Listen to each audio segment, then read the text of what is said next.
நாமத்துக்கு ஸ்தோத்திரம்.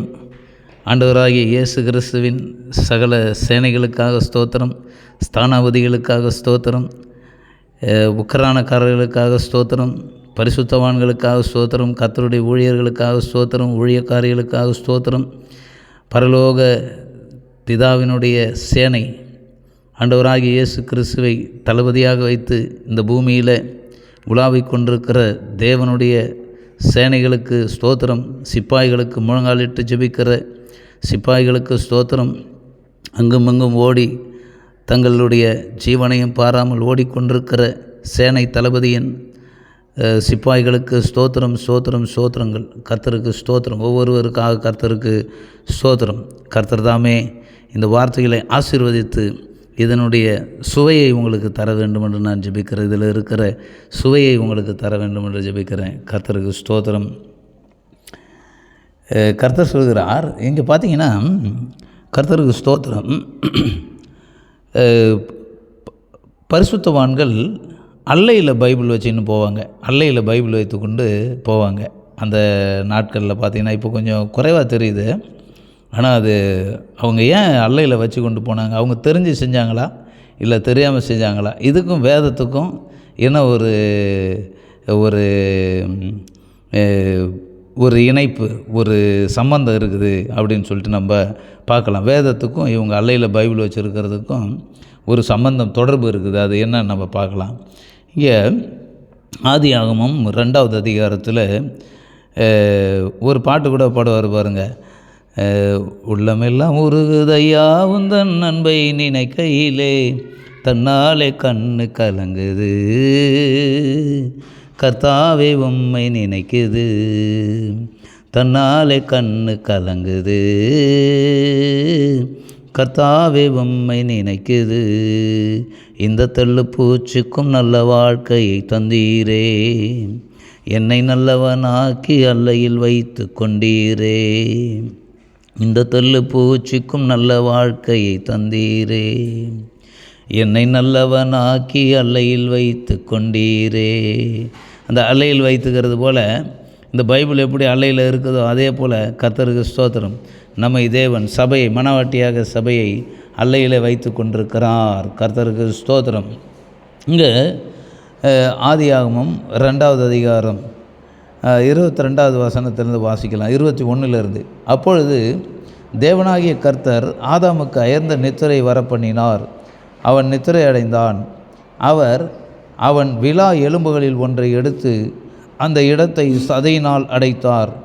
தேவனாகிய கர்த்தர் தாம் மனுஷனில் எடுத்த விலா எலும்பை மனுஷியாக உருவாக்கி அவளை மனுஷனிடத்தில் கொண்டு வந்தார். அப்பொழுது ஆதாம், இவள் என் எலும்பில் எலும்பும் என் மாம்சத்தில் மாம்சமாய் இருக்கிறாள், இவள் மனுஷனில் எடுக்கப்பட்டபடியினால் மனுஷி எண்ணப்படுவாள் என்றான். இது நிமித்தம் புருஷன் தன் தகப்பனையும் தன் தாயையும் விட்டு தன் மனைவியோடு இசைந்திருப்பான், அவர்கள் ஒரே மாம்சமாய் இருப்பார்கள். பாருங்கள், விலா எலும்பிலிருந்து செய்யப்பட்ட ஏவாளுக்கு ஒப்பாக கிறிஸ்து ஆதாமுக்காகவும் ஏவாள் சபைக்கு ஒப்பாகவும் ஒரு கிறிஸ்துவும் மணவாட்டியும் போல் இந்த வசனம். இங்கே பார்த்தீங்கன்னா கர்த்தருக்கு ஸ்தோத்திரம். நீங்கள் இதை நம்ம ஒரு கோடு போட்டால் நீங்கள் ரோடு போட்டுருவீங்க. கர்த்தருக்கு ஸ்தோத்திரம். இங்கே கர்த்தருக்கு ஸ்தோத்திரம். யோவான் எழுதின சுவிசேஷம் 19வது அதிகாரத்தில் நீங்கள் பார்த்தீங்கன்னா இதனுடைய அந்த கனெக்ஷன் பாருங்கள். கர்த்தருக்கு ஸ்தோத்திரம். எவ்வளோ அருமையாக வேத வசனங்கள். 34வது வசனம். ஆகிலும் போர் சேவகரில் ஒருவன் ஈட்டியினாலே அவருடைய விலாவில் குத்தினான், உடனே இரத்தமும் தண்ணீரும் புறப்பட்டது. அவருடைய விலாவில் குத்துறான். ஆதாமுடைய விலாவிலிருந்து ஏவாள் எலும்பு எடுத்து தேவன் ஏவாளை செய்கிறார். இப்போ இங்கே பாருங்கள், கிறிஸ்துவனுடைய சபையில் ஒரு குத்து. கிறிஸ்து மணவாட்டியாக சபைக்காக தன் ஜீவனை கொடுக்கிறார், விலாவிலே குத்தப்படுகிறார். ஜீசஸ் ஆமென். கர்த்தருக்கு ஸ்தோத்திரம். தன்னுடைய மனவாட்டிக்காக தன் ஜீவனை கொடுக்கிறார். அதான் விழாவில் குத்தப்படுகிறது. ரீகாரா பாஷூரா கலாக்கா ரபாரா கதலாக்கா ரீமாக்கா ரூக்கல்லா ரீபா. கிறிஸ்துவும் மனவாட்டியும், பைபிளும் கிறிஸ்தவமும். ரீகாரா கொல்லாக்கா ரீபா. பரிசுத்தவான்கள் எல்லாம் கிறிஸ்தவர்கள் பைபிளை அல்லையில் வைத்துக்கொள்வது எதுக்கு பார்த்தீங்களா? கர்த்தருக்கு ஸ்தோத்திரம். கிறிஸ்துவும் மனவாட்டியும். இங்கே அப்படியே எபேசியர் 5வது அதிகாரத்தில் நீங்கள் பார்க்கும்போது இங்கே பார்த்தீங்கன்னா, அங்கே வாசித்த அந்த ஆதியாகமம் 2வது அதிகாரத்தில் நம்ம வாசித்த அந்த வசனங்களுக்கு எதுக்கு இருக்கிற அந்த ஜோடை பாருங்கள். எபேசியர் 30, நாம் அவருடைய சரீரத்தின் அவயங்களாயும் அவருடைய மாம்சத்திற்கும் அவருடைய எலும்புகளுக்கும் உரியவர்களாயும் இருக்கிறோம். அங்கே ஆதாம் சொல்கிறாரு, என் எலும்பில் எலும்பும் என் மாம்சத்தில் மாம்சமாக இருக்கிறாள்னு. இங்கே பாருங்கள், சபை சொல்லுது, சபை நாம் தான் சபை, நாமே கிறிஸ்துவனுடைய சரீரமாகி சபை. நம்மை குறித்து இங்கே சொல்லப்படுது. அப்போஸ்தலனாகிய பவுல் சொல்லுகிறார், தேவன் சொல்லுகிறார், கர்த்தர் சொல்லுகிறார், நாம் அவருடைய சரீரத்தின் அவயங்களாயும் அவருடைய மாம்சத்திற்கும் அவருடைய எலும்புகளுக்கும் உரியவர்களாயும் இருக்கிறோம். ரிபா காரி காலா ரூபாரா ஷக்கரா பாதாலபா ரிபா.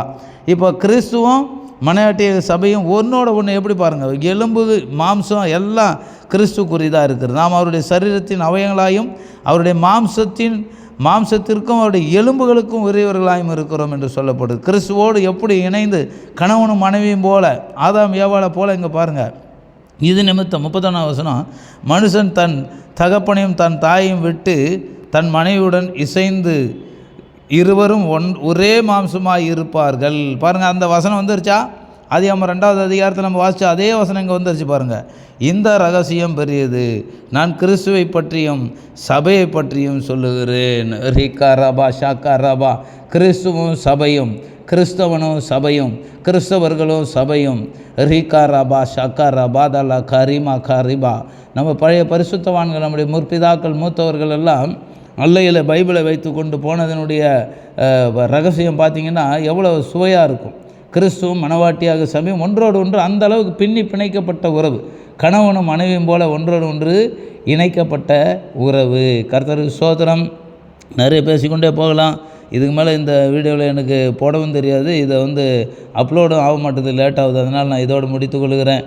உங்களுக்கு தேவைப்பட்டுச்சுன்னா இன்னும் அதிகமாக இது போன்ற நல்ல அருமையான வசனங்களை உங்களுக்கு தருகிறேன். கர்த்தர் உங்களை கேட்கிற யாவரையுமே இந்த வசனத்தினுடைய வல்லமையினாலும் கிருபையினாலும் அன்பினால் நிரப்பும்படி ஜெபிக்கிறேன். இயேசு நாமத்தில் பிதாவே, ஆமென்.